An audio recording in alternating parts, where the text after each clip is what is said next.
But we begin tonight with President Obama delivering a nationally televised, soberingly blunt assessment of what went wrong inside the U.S. government leading up to the attempted terrorist attack on Christmas Day. The bottom line is this.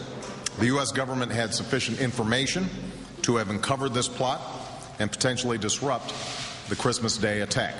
But our intelligence community failed to connect those dots. This was not a failure to collect intelligence. It was a failure to integrate and understand the intelligence that we already had. Now, I will accept that intelligence by its nature is imperfect, but it is increasingly clear that intelligence was not fully analyzed or fully leveraged. That's not acceptable, and I will not tolerate it. President Obama today being not at all shy about calling out failure within his own administration where he saw it.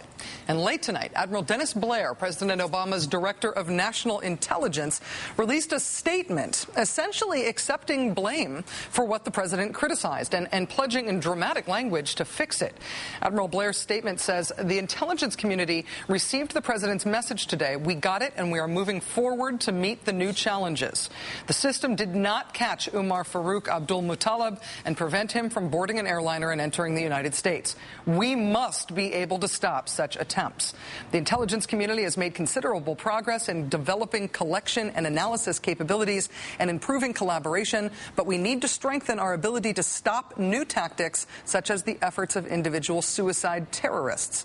The threat has evolved, and we need to anticipate new kinds of attacks and improve our ability to stay ahead of them and protect America. We can and we must outthink, outwork, and defeat the enemy's new ideas. The intelligence community will do that as directed by the president, working closely with our nation's entire national security team." Statement today from the Director of National Intelligence. "We got it," he says.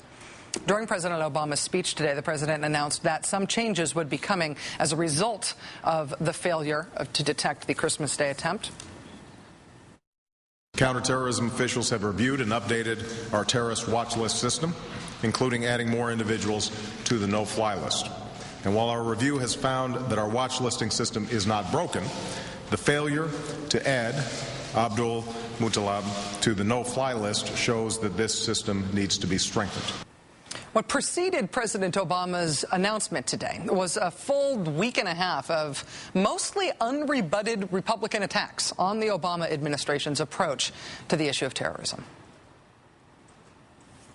Worldwide terrorist war is something we seem to have lost our focus on. There just seems to be a little reticence on their part to get into it when it involves the issue of terrorism. The Obama administration came in and said, we're not going to use the word terrorism anymore. We're going to call it man-made disasters.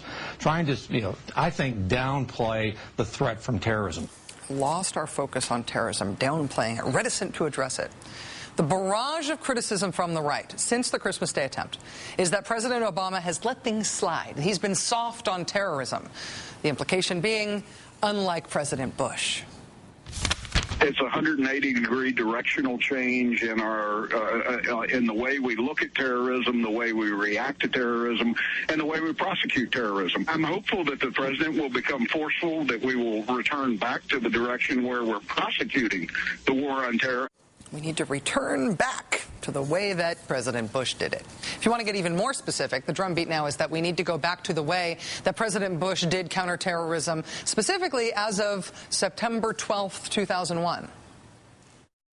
We have a responsibility not only in the Department of Homeland Security, but in all those multiple agencies across the federal government to be as sensitive to the possibility of a terrorist attack today, tomorrow, in the future as we were on September 12th, 2001. We're not as sensitive. We don't have that sense of urgency, and it's about time we recommit ourselves to it. At the end of the day, we need to get back to a September 12th mindset. We just have to maintain a basic focus, an elementary focus. That is the implicit and sometimes explicit charge here, that President Bush somehow did it right and President Obama is somehow doing it wrong. It's worth noting that whatever we as a country were doing on September 12th and in the weeks after doesn't seem to have worked all that well. It was about 3 months after September 12th that we got the failed terrorist attack that was essentially exactly like the one that happened this Christmas Day. 3 months after 9/11, Richard Reed tried to blow up a U.S.-bound airliner with explosives that had been hidden in his shoes. So whatever we were doing with our 9/12 mentality, it wasn't enough to prevent that. Our 9/12 mentality also wasn't able to prevent the growth and maturation of al-Qaeda in the Arabian Peninsula, al-Qaeda chapters in Yemen, Somalia, Saudi Arabia, strong enough to pull off major terrorist strikes like the raid on the U.S. consulate in Jeddah, Saudi Arabia in 2004, which left 9 dead. The attack on oil company compounds in Al-Kubar in Saudi Arabia that same year that left 22 people dead. And the brutal murder of American engineer Paul Johnson, also in Saudi Arabia in 2004.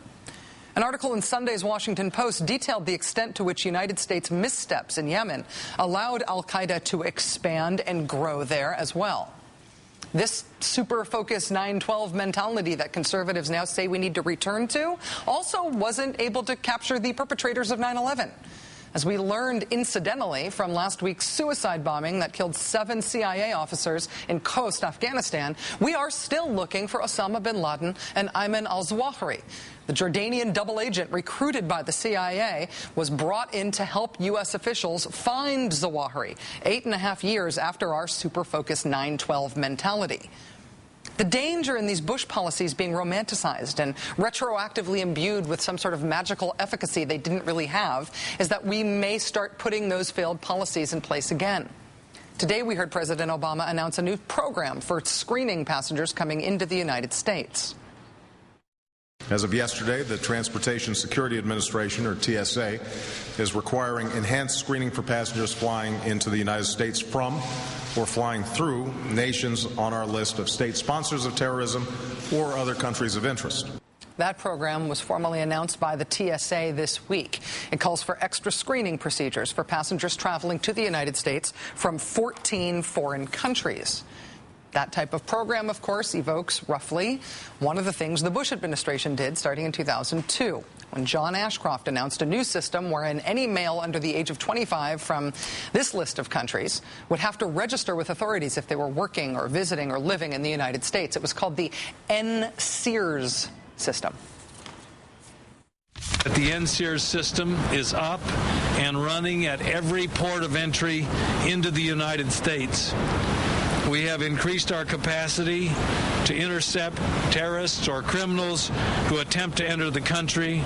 Today, I'm pleased to report that the system is performing extremely well.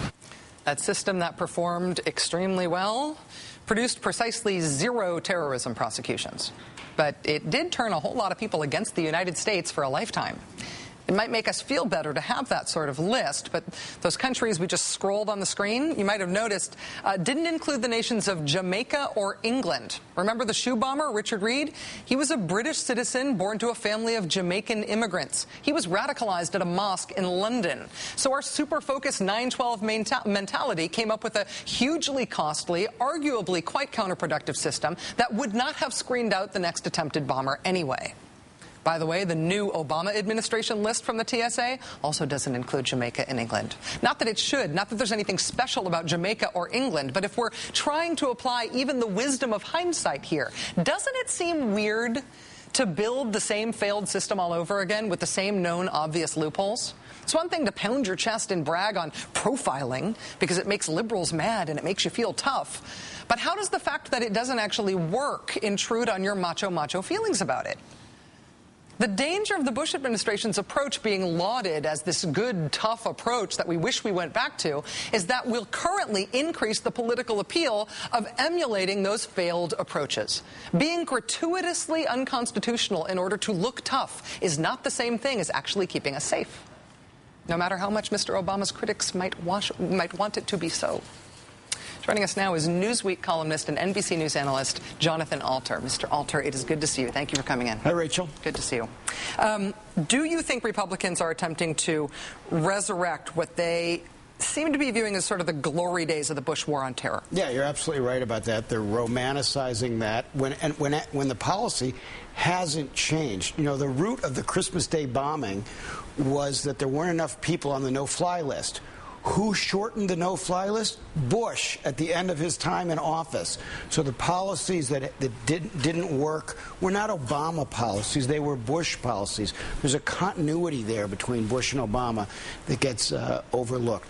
Look, you don't want to compare what President Obama did today to that NSEERS program. Just frisking people more at airports that have not been secured is not the same thing as having them register in that same way, right? So but it's that choosing of countries of interest that does evoke that Bush policy. It's a targeted intervention based on specific countries rather than on individual people. It does, but it's merited if these countries are not doing enough to fight terrorists and are not securing their airports. So the problem with these things, you can't paint with too broad of a brush.